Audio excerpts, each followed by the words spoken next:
Hello बच्चों, आज हम पढ़ने वाले हैं राजीव प्रकाशन की बुक से यूपी बोर्ड के गणित का अभ्यास 5 का प्रश्नावली 5.1 यानी समानता श्रेणी। इसके पहले हम लोगों ने इसके बेसिक कॉन्सेप्ट यानी इसकी भूमिका उदाहरण के बारे में पढ़ लिया है।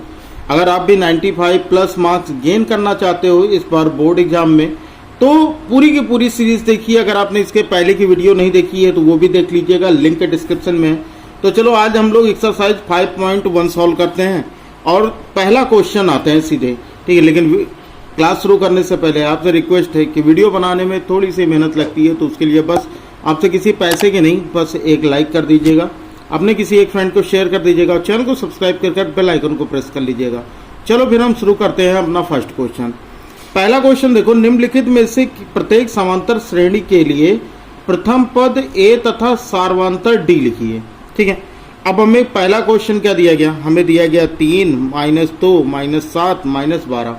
मैंने आपको क्या बताया था कि जैसे कोई सीरीज अगर हमें दी जाए, जैसे हमारा ये पहला क्वेश्चन दिया गया कि हमें दिया गया 3 -2 -7 -12 और उसके बाद हमें डॉट डॉट दे दिया गया। तो इसमें सबसे पहले तो हमें ए बताना है। तो ए हमारा कितना हो जाएगा, ए का मतलब होता है प्रथम पद। तो अगर हमें ए पूछा जाए तो ए हमारा कितना हो जाएगा, भाई पहला पद तो यही हमारा 3, सही है।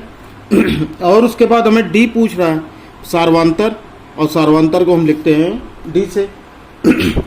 अब यहाँ पर देखो क्या करोगे, द्वितीय पद माइनस प्रथम पद, तो यानी -2 और इसमें से -3 कर दोगे, द्वितीय पद माइनस प्रथम पद।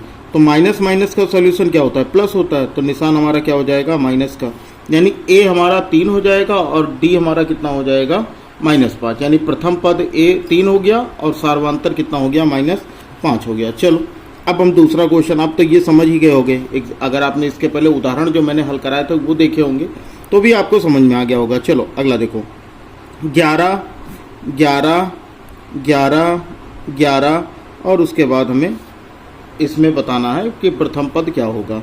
तो जो पहला पद है वो हमारा प्रथम पद हो गया यानी 11, और डी हमें बताना है। तो द्वितीय पद माइनस प्रथम पद, तो द्वितीय पद भी 11 है और प्रथम पद भी 11 है। तो 11 में से 11 करोगे कितना हो जाएगा, 0। यानी हमारा ए 11 हो गया प्रथम पद और सार्वंतर डी कितना हो गया, 0 हो गया, सही है।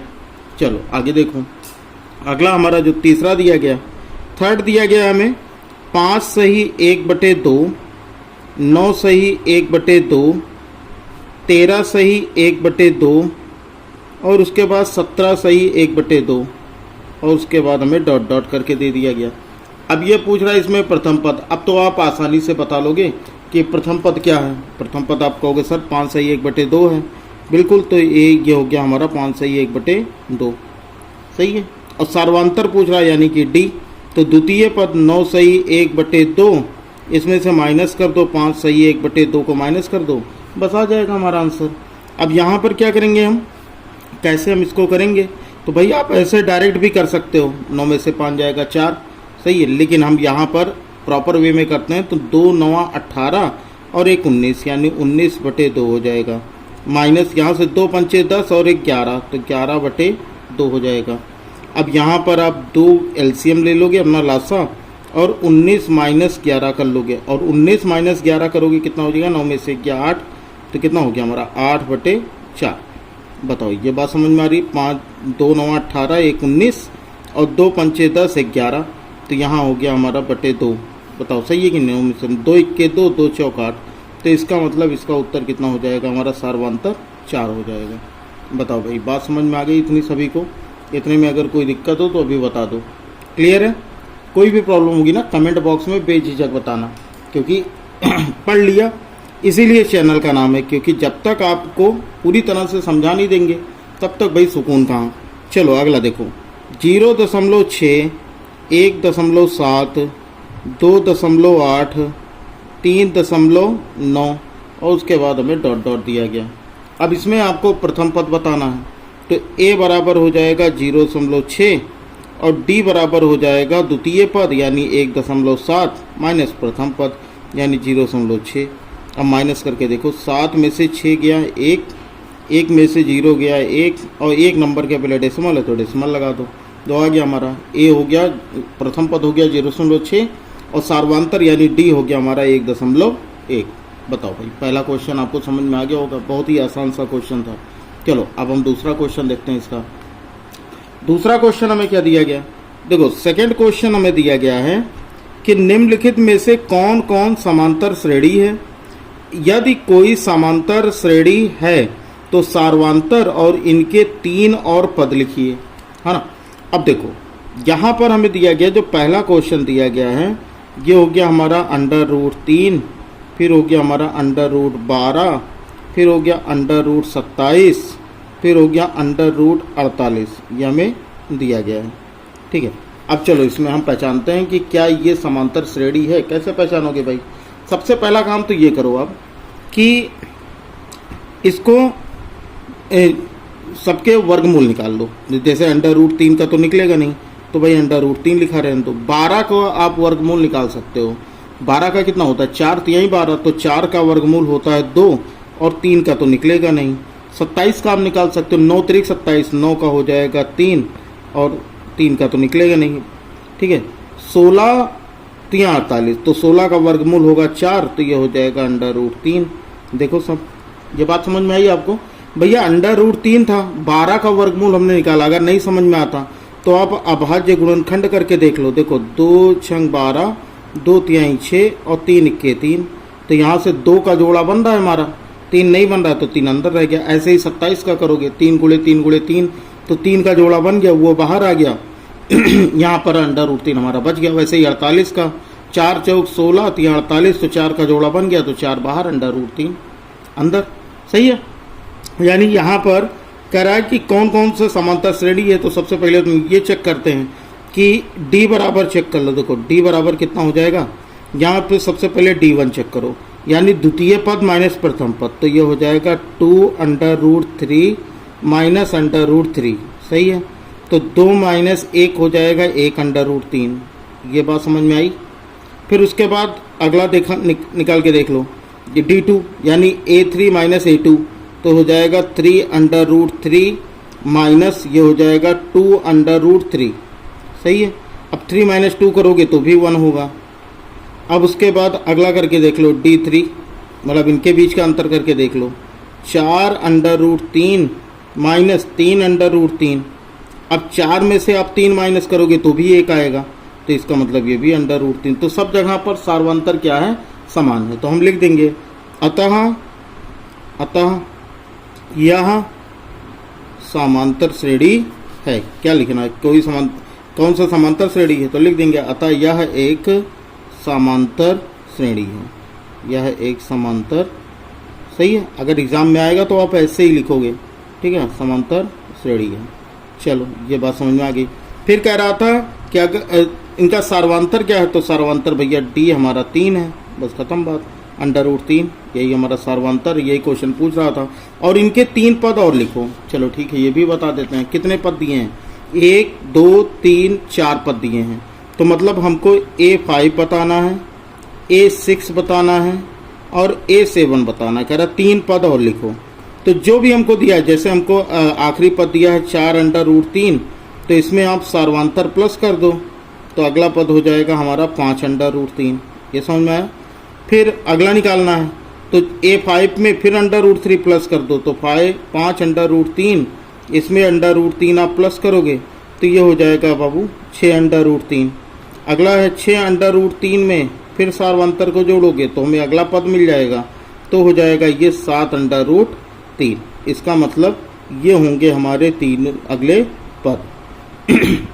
बताओ भाई, बात समझ में आ गई सभी को। इस क्वेश्चन में अगर कोई प्रॉब्लम हो तो अभी बता दो। क्लियर है ना।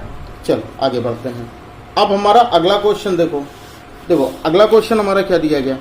अगला क्वेश्चन दिया गया है कि दूसरा दिया गया 0.3, हमें दिया गया है 0.3। आप देखो 0.3 फिर 0.33 फिर 0.333। अगर आप देखोगे तो ऐसे ही आपको समझ में आ जाएगा कि भाई ये तो नहीं हो सकता, है ना। कैसे, देखो यहाँ पर हमको दिया गया 0.3 0.33 फिर 0.333 और उसके बाद ऐसे करके दे दिया गया डॉट डॉट।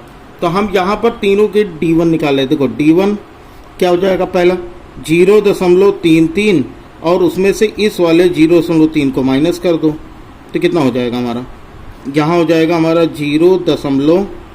ठीक है, अब यहाँ पर करोगे तो 3 में से 3 हो गया 0 और ये हो गया 3, ये हो गया पहला। फिर D2 निकाल के देख लो तो D2 बराबर कितना 0.333 और इसमें से इसको माइनस कर लो, यानी पहले वाले पद को ही माइनस करना है, तो ये हो जाएगा हमारा 0.03। तो क्या ये दोनों बराबर हैं? आप खुद सोचो, क्या ये दोनों बराबर हैं? नहीं, ये दोनों बराबर, आप कहोगे नहीं सर बराबर तो नहीं है। तो अगर बराबर नहीं है तो D1 is not equals to D2, अतः यह एक समांतर श्रेणी नहीं है। अतः यह एक समांतर श्रेणी नहीं है। बताओ भाई, समझ में आ गया? अगर कोई दिक्कत हो तो अभी बताओ, यह समांतर श्रेणी नहीं है। तो ये हो गया हमारा इसका दूसरा पार्ट। आगे देखते हैं इसका तीसरा पार्ट देखो। अब तीसरे में हमें क्या दिया गया? तीसरे में दिया गया है कि 2, 4, 8, 16 और उसके बाद डॉट डॉट करके दिया गया। कह रहा बताओ भैया क्या समांतर, अगर हम समांतर श्रेणी होता तो हम इसका आगे के 3 पद निकालते, नहीं है तो भैया आगे के 3 पद तो वैसे भी नहीं निकलेंगे। तो यहाँ पर निकाल लो D1 बराबर, सबसे पहले 4 - 2 करो तो कितना हो गया, 2 हो गया। फिर D2 करके देख लो तो ये हो जाएगा 8 - 4, तो ये कितना हो गया 4। तो यही बात खत्म हो गई ना, D1 और D2 इक्वल तो है ही नहीं, तो हम लिख देंगे D1 is not equals to D2। तो ये हो जाएगा अतः यह एक समांतर श्रेणी नहीं है। अतः यह एक समांतर श्रेणी नहीं है, समांतर श्रेणी नहीं है।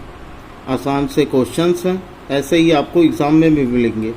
ठीक है, तो इस तरह के क्वेश्चंस की प्रैक्टिस भरपूर किए रहिए। चल आगे बढ़ते हैं।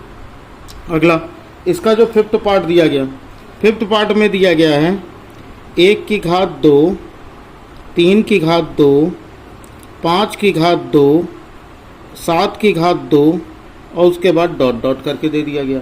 अब हम कैसे निकालेंगे? तो सबसे पहला काम तो यही करो। ठीक है, सबसे पहला काम कि इनका वर्ग कर लो। 1 का वर्ग हो गया 1, 3 का वर्ग हो गया 9, 5 का वर्ग हो गया 25, 7 का वर्ग हो गया 49 और ये चलता रहेगा। ठीक है, अब यहाँ पर D1 निकालो। D1 यानी द्वितीय पद माइनस प्रथम पद, तो 9 - 1 बराबर हो गया 8। फिर D2 निकाल लो। D2 बराबर तृतीय पद माइनस द्वितीय पद मतलब 25, 25 - 9, तो 25 - 9 करोगे 16, तो ये भी बराबर नहीं है। तो हम लिख देंगे D1 is not equals to D2, यानी D1 D2 के बराबर नहीं है। अतः यह एक समांतर श्रेणी नहीं है। अतः यह एक समांतर श्रेणी नहीं है, लिख देंगे। हो गया हमारा आंसर, समांतर श्रेणी नहीं। बताओ भाई, समांतर श्रेणी नहीं है। ये हो गया हमारा दूसरा क्वेश्चन, मतलब 5वां क्वेश्चन। क्लियर हो गया होगा सभी को। आगे बढ़ते हैं ज़िंदगी में।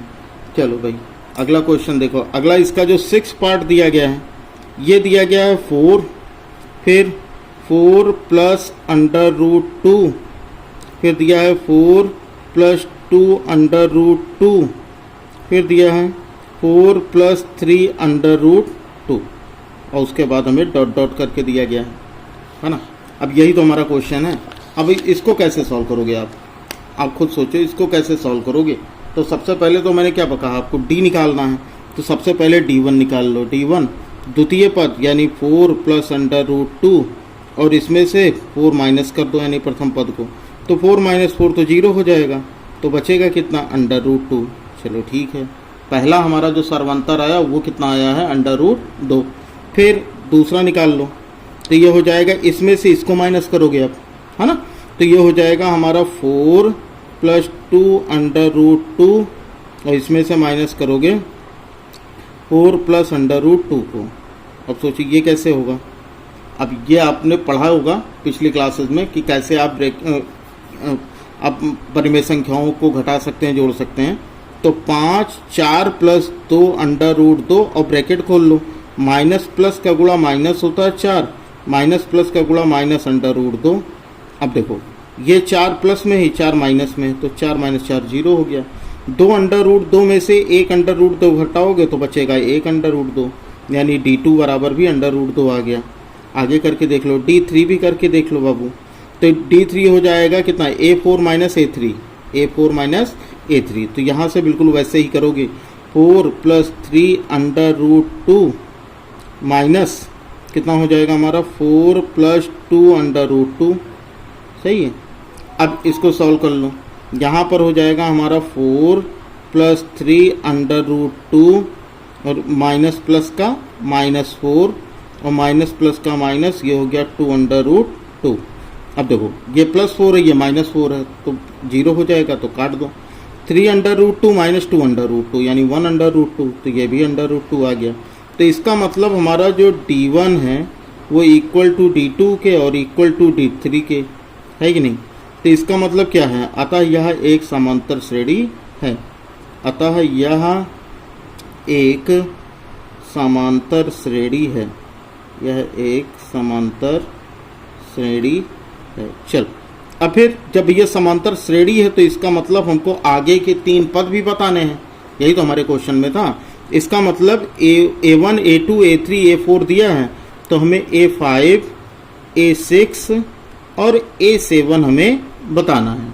तो ठीक है, हमारा जो आखिरी पद था A4, उसी में सार्वंतर जोड़ते चलें तो हमारा आंसर आता चला जाएगा। जैसे यहाँ पर हमको आखिरी पद 4 + 3√2 दिया है और सार्वंतर हमारा √2 है, जोड़ लो इसी में, तो कितना हो जाएगा, 4 + 3√2 और 1√2 यानी 4√2 हो गया। सही है। अगला पद हमें निकालना है, तो ये हो जाएगा हमारा 4 + 4√2, इसमें भी √2 प्लस कर दो क्योंकि सार्वंतर है हमारा। और हम पहले भी पढ़ चुके हैं कि अगर हमें अगला पद निकालना होता तो उसमें सार्वंतर को जोड़ देते हैं। तो ये कितना हो जाएगा हमारा, 4 धन 4√2 और 1√2 यानी कि 5√2 हो गया। सही है। अगला पद निकालना है, तो भैया छठे पद में फिर सार्वंतर जोड़ दो। तो छठा पद है हमारा 4 + 5√2 और इसमें √2 और जोड़ दोगे आप, तो ये हो जाएगा 4 + 5√2 और 1√2 यानी हो जाएगा 6√2 और यही होगा हमारा आंसर। Very simple. हाँ जी, ना कितनी आसानी से ये क्वेश्चन सॉल्व हो रहा है। अब अगर इसके पहले वाले पार्ट देखो ना, तो मतलब पूरी की पूरी एक्सरसाइज आपकी बहुत ही आसानी से सॉल्व हो जाएगी। कुछ क्वेश्चंस ऐसे हैं जो आपके लिए प्रॉब्लम क्रिएट करेंगे, लेकिन उसके लिए भाई आपके लिए पढ़ लिया तो वही है ना। तो अब तक तो आपने वीडियो को लाइक कर ही दिया होगा, नहीं किए हो, चलो बाबू कर दो। तो हम अगला क्वेश्चन देखते हैं। देखो हमारा नेक्स्ट क्वेश्चन क्या दिया गया, हमारा नेक्स्ट क्वेश्चन दिया गया थर्ड क्वेश्चन। अगर देखो तो थर्ड क्वेश्चन में हमें निम्नलिखित स्थितियों में किन स्थितियों में संबद्ध सूचियों संख्याओं की सूची एपी है और क्यों। यहाँ पर हमको कुछ चीज़ें दी गई हैं और हमें ये बताना है कि इसमें से बताओ कि कौन सा एपी है, कौन से सिचुएशन और क्यों है, यह हमें बताना है। चलो भाई हम बताते हैं आपको। पहला देखो, पहला दिया गया हमें कि प्रत्येक किलोमीटर के बाद टैक्सी का किराया, जबकि प्रथम किलोमीटर के लिए टैक्सी का किराया 15 है और प्रत्येक अतिरिक्त किलोमीटर के लिए 8 रुपया किराया है। ठीक है, चलो बहुत ध्यान से देखना इस क्वेश्चन को कि कैसे हम पहचान सकते हैं कि हमारा एपी है या नहीं है। तो थर्ड का पहला देखो, पहले किलोमीटर के बाद यानी जो पहले किलोमीटर का किराया है वो हमारा 15 है। ठीक है, शुरुआत हमारी 15 से होती है। उसके बाद हर किलोमीटर पर 8-8 रुपये बढ़ते जाते हैं। जैसे आप पहले किलोमीटर पे गए तो उसके बाद हमारा जो ये 8-8 रुपये बढ़ते जाते हैं। तो इसका मतलब ये देखो कि अगले किलोमीटर के लिए किराया क्या होगा दूसरे किलोमीटर के लिए, तो यही तो होगा हमारा 15 और प्लस 8, 15 और 8 कितना हो जाएगा, 15-8 हो जाएगा हमारा 23। चलो उसके बाद अगले किलोमीटर के लिए फिर 8 रुपये बढ़ जाएगा, तो 23 + 8 कितना हो गया 31। फिर अगले किलोमीटर के लिए देखोगे तो कितना हो जाएगा 31 + 8 तो हो जाएगा 39। तो एक चीज़ देखो यहाँ पर आप, ये कह रहा है कि क्या ये एपी में है, तो बिल्कुल भाई हमारा एपी में है क्योंकि यहाँ पर प्रथम पद है और सार्वंतर है हमारा। तो हमारा आगे जो भी संख्या मिलती जाएगी उन सभी के बीच का अंतर क्या होगा, समान होगा। तो ये पूछ रहा है कि बताओ भैया क्या ये एपी में है, तो लिख देंगे हाँ यह एपी में है। क्यों है, या एपी में है क्यों है, क्योंकि इसमें प्रथम पद और सार्वंतर है, ठीक है, क्योंकि इसमें पहले किलोमीटर का किराया प्रथम पद, पहले किलोमीटर का किराया प्रथम पद होगा तथा प्रत्येक किलोमीटर पर किराए में वृद्धि, प्रत्येक किलोमीटर अतिरिक्त